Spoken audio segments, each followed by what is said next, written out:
Hello friends, मैं लक्ष्मण सिंह। मेरा YouTube channel GK मस्ती में आप सभी का स्वागत है। आज हम हिंदी व्याकरण में आप लोगों को बताएंगे संधि। क्या पढ़ना है? संधि।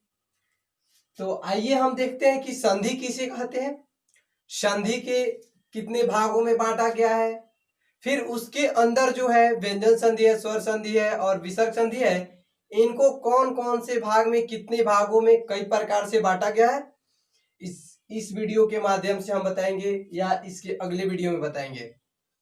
चलिए तो आइए हम आपको बताएंगे आज क्या संधि। लेकिन वीडियो शुरू करने से पहले मैं आपको ये बताऊंगा कि मेरे यूट्यूब चैनल को सब्सक्राइब आप लोग जरूर करें और अपने दोस्तों के साथ शेयर करें, और लाइक शेयर तो आपके ही हाथ में है। लाइक करने से आपका मेरा मोटिवेट भी बढ़ेगा, ठीक है ना। तो आइए आज हम आपको क्या बताएंगे, संधि।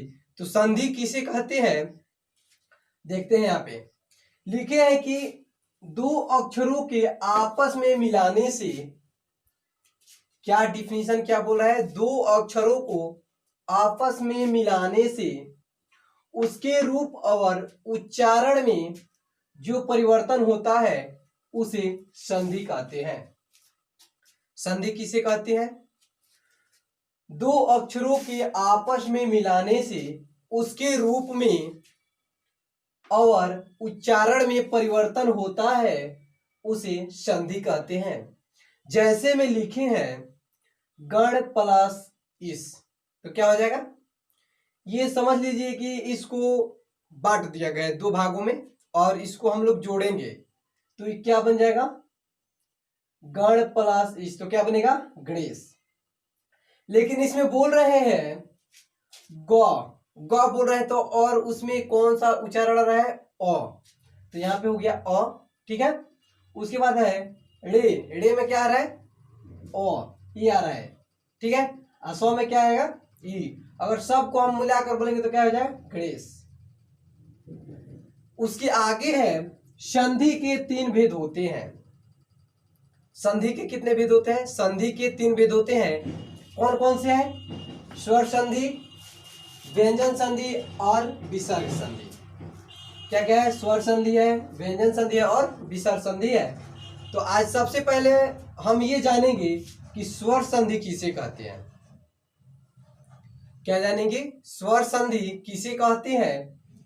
तो लिखे हैं दो स्वरों से उत्पन्न विकारी अथवा रूप में परिवर्तन या रूप परिवर्तन को स्वर संधि कहते हैं। क्या कहते हैं? दो स्वरों से उत्पन्न विकारी, जो शब्द उत्पन्न होगा अथवा रूप परिवर्तन को स्वर संधि कहते हैं। एक और उसका डिफिनीशन है, या करके लिखे हैं दो स्वरों के आपस में मिलाने से जो रूप परिवर्तन होता है उसे स्वर संधि कहते हैं। स्वर संधि किसे कहते हैं? दो स्वरों के आपस में मिलाने से जो रूप में परिवर्तन होता है उसे स्वर संधि कहते हैं। जैसे में लिखे हैं विद्या प्लस अर्थी। क्या है? विद्या प्लस अर्थी, विद्या प्लस अर्थी।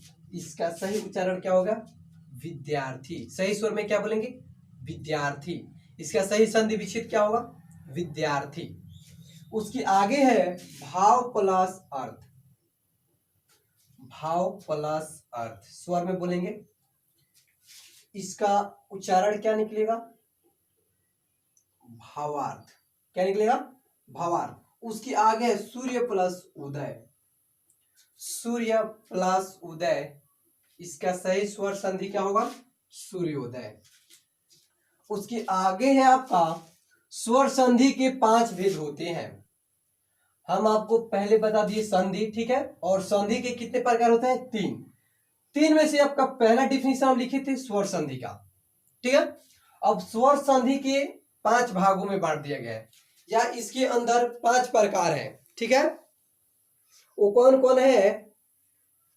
वो है आपका 1 नंबर पे आपका दीर्घ संधि, 2 नंबर पे गुण संधि, 3 नंबर है आपका वृद्धि संधि और 4 नंबर यण संधि, 5 नंबर पे क्या है, अयाधि संधि। पांच कौन कौन से संधि है? स्वर संधि के कितनों भागों में बांट दिया गया है? 5 भागों में बांट दिया गया है।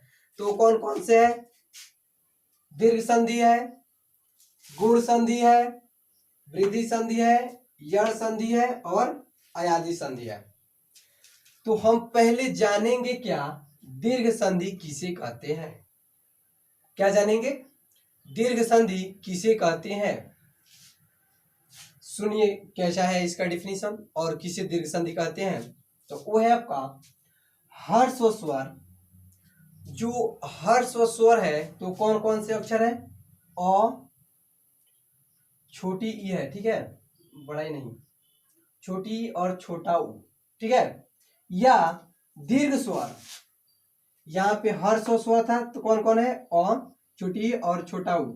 और यहाँ पे है दीर्घ स्वर, तो इसमें क्या है? आ, बड़ी और बड़ा ऊ, ठीक है। तो इसको कैसे पढ़ेंगे? स्वर संधि अ, छोटी ऊ, ऐसे नहीं पढ़ेंगे, हम पढ़ेंगे हर्ष स्वर अ, ई, उ या दीर्घ स्वर आ, ई, उ के आपस में मिलाने से यदि स्वर्ण या क्या लिखे हैं? स्वर्ण या उसी जाति के दीर्घ स्वर आ, ई, उ की उत्पत्ति हो तो उसे दीर्घ संधि कहते हैं। जैसे में आपको पहले ये बताते हैं अ प्लस अ, तो क्या बनेगा आपका? आ। अब इसका लिखे हैं हम भा व, भा बोल रहे हैं तो क्या रहा है? आ, भा व, आ रहा है तो इसमें क्या हो जाएगा? भा व, भाव प्लस अर्थ, भाव प्लस अर्थ, तो इसका सही दीर्घ संधि क्या होगा? भावार्थ। उसके आगे है अ प्लस आ, तो ये क्या बनेगा? आ बनेगा। और इसका देखिए उच्चारण कैसे? पुस्तक प्लस आलय, अ पहले है तो प में अ आ रहा है और लिखे हैं आ, तो इसमें आ पहले ही दे दिए हैं, तो पुस्तक, पुस्तक आलय या पुस्तक आलय का पूरा संधि विच्छेद या उसकी दीर्घ स्वर में बोले तो क्या बोलेंगे? पुस्तकालय। क्या है? पुस्तकालय। उसके आगे है अ प्लस अ, तब ये क्या बनेगा? आ। तब प में क्या आता है? अ। र में क्या आता है? अ आता है, तो परीक्षा प्लस अर्थी। यहाँ पे प में भी अ है और अर्थी में भी अ है, तो दोनों को मिलाकर क्या बनता है? आ बनता है। तो यहाँ पे हम इसको संधि विच्छेद कर देंगे तो क्या होगा? परीक्षा प्लस अर्थी, और फिर जोड़ देंगे तो क्या हो जाएगा? परीक्षार्थी। उसके आगे है छोटी ई प्लस छोटी ई, तो क्या बनेगा? बड़ा ई बन जाएगा। तो ये क्या होगा? कवि प्लस इंद्र, तो क्या हो जाएगा? कविंद्र। उसी प्रकार ये है छोटी ई प्लस छोटी ई, तो बड़ी बनेगा गिरी प्लस ईस, तो क्या हो जाएगा? ग्रीस। उसके आगे है ई प्लस ई, ये भी क्या बनेगा आपका? बड़ा ई बनेगा। तो मही प्लस इंद्र, तो क्या हो जाएगा? महेंद्र। यहाँ पे लिखे हैं उ प्लस उ हो जाएगा, उ प्लस बड़ा उ प्लस छोटा उ। इस सब में क्या है? सब बड़ा उ बनेगा। भानु, नु बोल रहे हैं तो क्या रहा है? उ। पहले कौन सा हो रहा है? पहले छोटा हुआ रहा है, उसके बाद लिखे हैं उदय, तो क्या हो जाएगा? भानुदय। उसके आगे है उ प्लस बड़ा उ, तो क्या बनेगा? बड़ा उ। तो अम प्लस बु, अम्बु प्लस जा, तो क्या बन जाएगा? अम्बुजा। उसके आगे है आपका बड़ा उ प्लस छोटा उ, क्या हो जाएगा? बड़ा उ बनेगा। और उससे हम कौन से शब्द बना सकते हैं? वधु प्लस उत्सव, वधु, उ लास्ट में क्या रहा है? उ आ रहा है, वधु प्लस उत्सव, तो क्या हो जाएगा? वधोत्सव। चलिए इसमें हम आपको बता दिए स्वर संधि के 5 भेद होते हैं, और 5 में से एक हम आपको क्या बता दिए? यहाँ पे दीर्घ संधि बता दिए, उसका एग्जाम्पल सहित है, ठीक है। इसके अगले वीडियो में हम आपको बताएंगे गुण संधि, वृद्धि संधि, यण संधि और अयादि संधि, ठीक है। तो फिर इसके अगले वीडियो में मिलते हैं। Thank you. अगर ये वीडियो पसंद आया हो तो लाइक शेयर जरूर करिएगा, और मेरे यूट्यूब चैनल जीके मस्ती पे बने रहिएगा, और मेरे यूट्यूब चैनल को सब्सक्राइब जरूर करिएगा। Thank you.